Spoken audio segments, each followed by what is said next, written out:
Have you ever wondered why Lexington feels like a perfect balance of urban life and green spaces? It's all thanks to something called the Urban Service Boundary.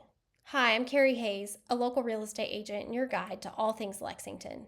Today we're diving into what the Urban Service Boundary is, why it matters, and how it shapes life in our beautiful city, and also how recent changes are affecting land and housing prices. Let's get started. The Urban Service Boundary is a planning tool that defines where development can and cannot happen in Fayette County. It was established in 1958, and it's one of Lexington's most unique features, and a key reason the city is surrounded by beautiful horse farms and open countryside. Inside the boundary, you'll find Lexington's urban and suburban areas, places where housing, businesses, and infrastructure are allowed to grow. Outside the boundary, the land is protected for agriculture.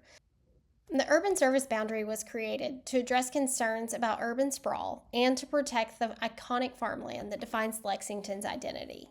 By limiting development to a specific area, the boundary helps preserve the rural character of Fayette County while ensuring sustainable growth in urban areas.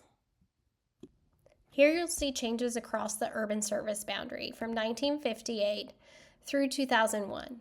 The most recent expansion was just passed in 2024, and it will add 5 areas to the Urban Service Boundary: a small area to the west, larger area to the northeast, and a significant area to the southeast near I-75 at the Athens-Boonesboro exit.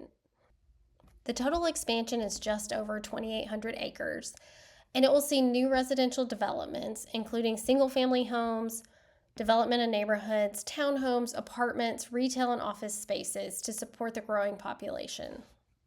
So let's talk about how the Urban Service Boundary and other measures affect the land prices in Fayette County. The map you see on the screen shows farmland where the development rights have been purchased from the owners. Those are in dark green, and the light green areas are under contract for protection.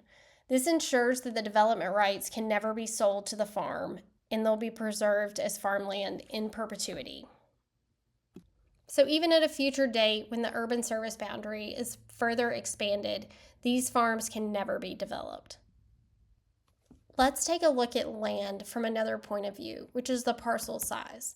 If you take a look at the map on the screen, anything in the dark maroon that you see very little of is under 5 acres. So the vast majority of land outside the Urban Service Boundary is in that dark green, 40 to over 1,000 acres. I often get clients new to Lexington or Fayette County that are looking for small parcels, 1 to 2 acres to build a house on, and just have a little bit of room from their neighbors. And that is something that is just very hard to come by. You typically will be inside the Urban Service Boundary on a smaller lot, or outside the Urban Service Boundary on a 10-acre lot. So there you have it. The Urban Service Boundary is more than just a line on a map. It shapes development, impacts housing affordability, and plays a major role in land values across Fayette County. Whether you're a homeowner, investor, or just someone who cares about the future of our community, understanding these boundaries is key to making informed decisions. What do you think? Should the boundary expand, or is it better to preserve the current limits? Drop your thoughts in the comments. I'd love to hear from you.